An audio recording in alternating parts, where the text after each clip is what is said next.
Bonjour, alors nous sommes 4 infirmiers et IBOD du centre hospitalier Côte Basque et on est venu vous présenter donc un retour d'expérience de la chirurgie robotique. Nous avons le robot qui est arrivé en 2018, donc il a suscité pas mal d'inquiétudes et de stress au niveau d'équipe infirmiers et IBOD. Voilà, mais aussi c'est un beau challenge dans lequel on s'est tous investis. Donc le bloc opératoire de l'hôpital de Bayonne, c'est 11 salles opératoires. C'est 2 équipes de 25 infirmiers IBOD, donc une équipe de neurochir et d'orthopédie et une équipe de chirurgie viscérale, donc avec chirurgie uro, digestive, thoracique, vasculaire et gynéco. Donc sur ces 5 spécialités, il y en a une qui ne fait pas partie du robot, c'est le vasculaire. Donc la chirurgie robotique, le robot en fait est partagé sur plusieurs spécialités. Donc en chirurgie digestive, on va dire qu'on a commencé en 2018 avec une trentaine d'interventions pour à ce jour pratiquement tripler notre nombre d'interventions. On peut dire à peu près qu'on compte 1 à 2 interventions par jour. Et tous nos chirurgiens digestifs, donc les 4 sont formés dans cette spécialité-là. Et on peut dire qu'on fait de la chirurgie bariatrique, colorectale, œsogastrique. Et depuis 2022, on réalise des procédures un peu plus importantes comme les hépatectomies et les DPC, et qui sont en général faites en collaboration entre 2 chirurgiens. Oui, et c'est vrai que cette avancée dans la chirurgie robotique nous a permis de rentrer réellement dans la modernité des soins.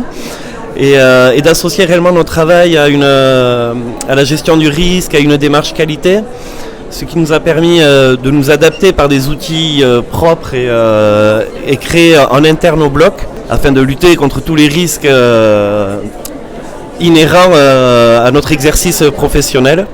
Et donc ça a été une aventure singulière, enrichissante, que nous souhaitons poursuivre. C'est vrai que l'arrivée du robot nous a aussi fait réfléchir sur notre façon de travailler, de communiquer avec les autres services, que ce soit avec la stérilisation, avec la pharmacie. C'est vrai qu'on est interdépendants en fait pour qu'on puisse mener à bien les procédures robotiques. Il est important d'avoir du matériel qui soit adapté à chaque procédure. Et c'est vrai qu'on est plutôt content parce que pour nous, c'était vraiment une belle aventure, c'était nouveau et on a réussi en fait à dépasser certaines difficultés et donc c'est une vraie satisfaction.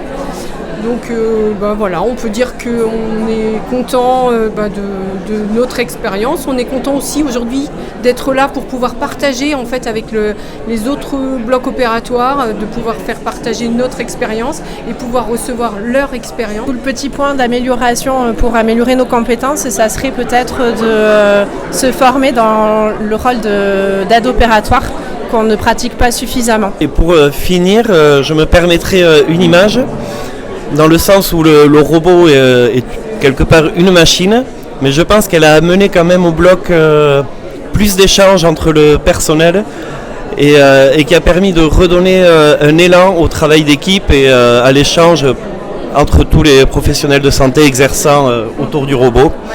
Et voilà. Ce que tu disais, le fait, la distance qui s'est forcément imposée avec le chirurgien qui est à la console, la distance entre le patient et le chirurgien qui est à la console, a peut-être créé à rapprocher les équipes, a créé peut-être un lien qui était peut-être moins important, un peu plus sécurisant. Ouais. Voilà, cette distance a induit plus d'implication de la part du personnel qui reste à la proximité du patient, à son chevet.